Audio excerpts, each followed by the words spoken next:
There she is. Well, we're back. Day 2 of the 110 build. Finally, kind of wrapping things up. I have to ride it literally tonight, so it's like 9 o'clock right now, and I gotta be kind of having this thing wrapped up by probably about 2 today. So a few things I gotta do this morning were mount those graphics up on the plastics laying over there, and then I have this seat cover too.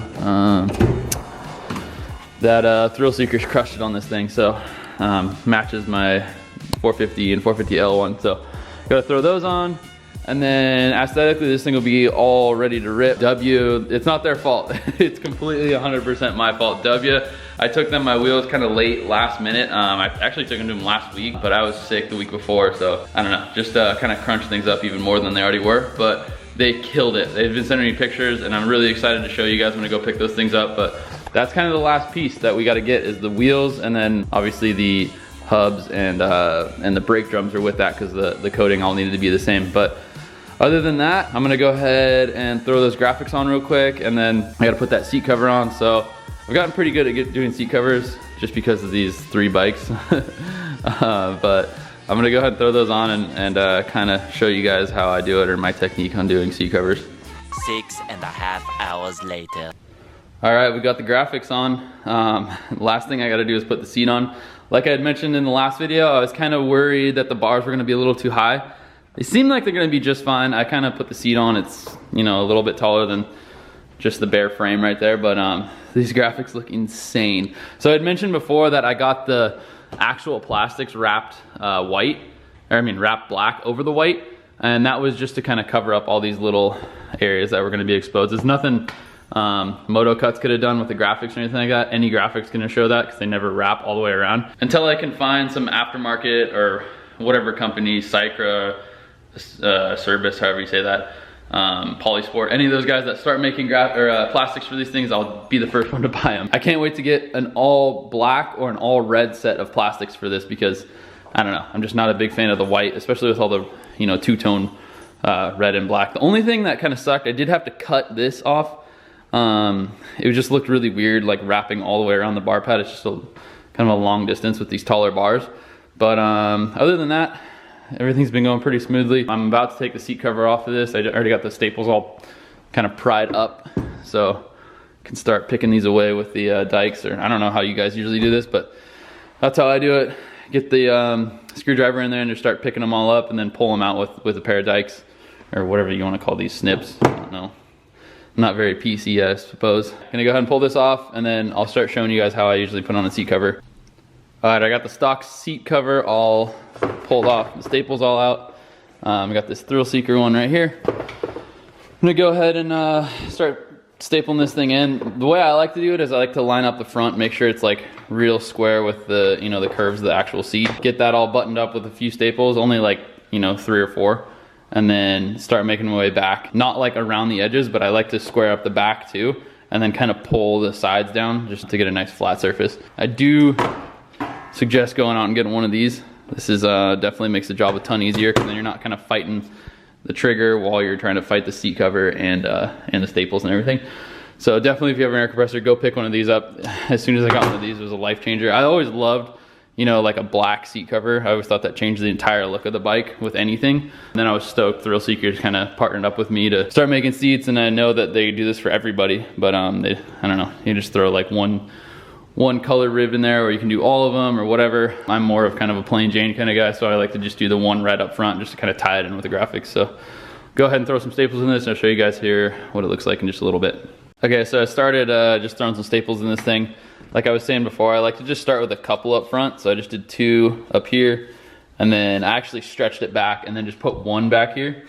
And now I'm just gonna kind of start working my way around the edges as I pull it kind of tight around this thing. The reason I only do 1 back here is because kind of as this starts to lay it flat around like the curves of the actual seat foam, sometimes this could be too tight or too loose, so it's easy just to take 1 staple out. And yeah, so I'm gonna go ahead and kind of walk this thing back, and then that's pretty much it. The last thing I do is where it kind of is gonna end up going over some of these, you know, parts where it like clips into the frame or butts up against the frame, or even these seat post mounts or whatever you want to call them. Sometimes I'll kind of trim around those. I'm probably kind of telling most of you what to do when you already know what to do, but it's for those of you who are kind of nervous about putting on a seat cover. I think it changes the look of the bike a lot, so this could be helpful to you guys.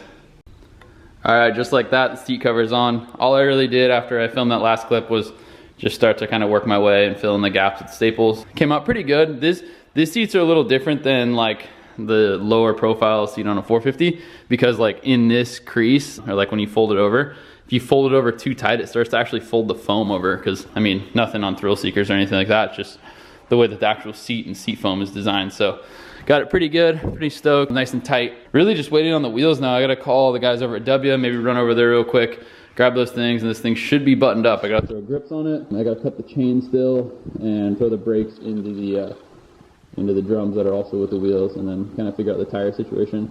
Another thing that I had to do, I totally forgot to film this last night, was extend this, I don't even know what this thing's called, like brake arm.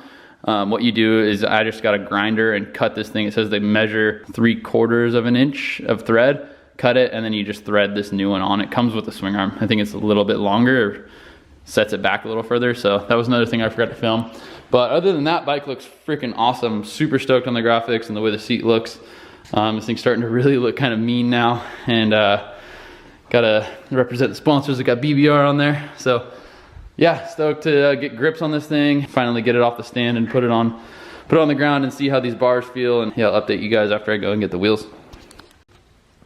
All right, so it turns out that we aren't making the deadline that I had originally anticipated, but my plans to skip the race tomorrow have changed. So I'm not making practice today, but I will make the race tomorrow, which is actually a better situation. But finally went and picked up these wheels. W laced these things up real quick for me, and went ahead and went with this black BBR rim with black zinc coated spokes and nipples, and as well as the hub. They were able to do a really good job on just the stock stuff, so I'm really happy with that. And then I went ahead and kept the stock tire, because I do plan on still riding this thing on the street every now and then.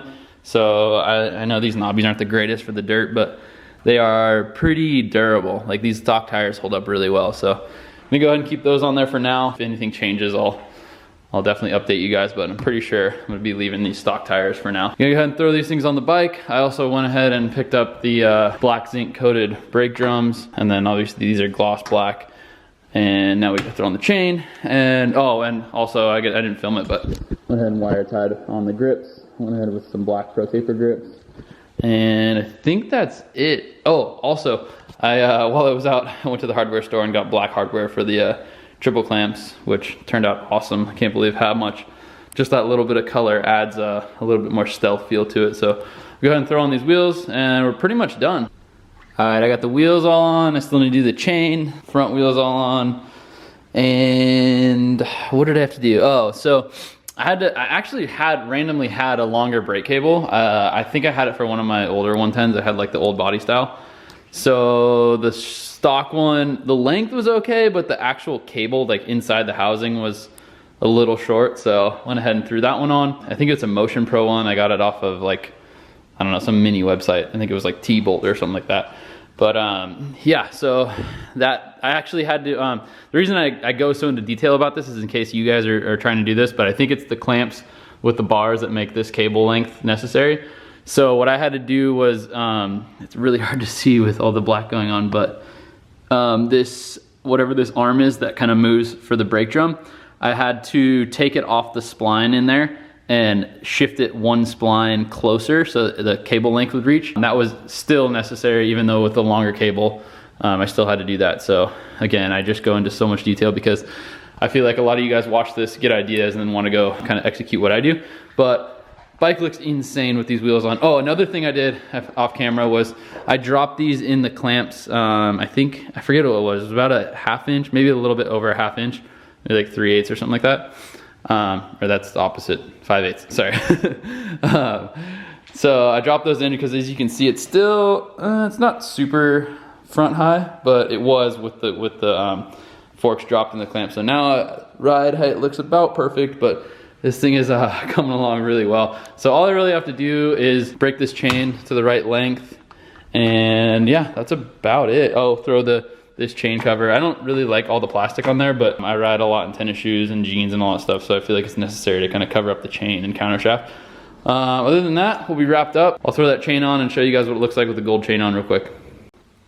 All right, we got the chain all buttoned up. I'm gonna head through the master link on right here. For those, I always kind of go into detail about this kind of stuff for you guys' safety and stuff, but you always wanna make sure the head of the master link is going, you know, in the direction of the actual chain, just in case it hits something, it can't like pop the master link off. On big bikes, we usually press them in or don't run the master link. Also, I wanna get a spare one of these and zip tie to the frame. I always felt like trail riding, you wanna have a spare master link, so. Yeah, stoked on the way this thing came out. It's absolutely insane. Thanks again for watching. If you don't already, subscribe. And I'm gonna be launching some new videos. Stay tuned. Like I said, subscribe, turn your post notifications on, and we will see you next time in the Sealy Speed Factory.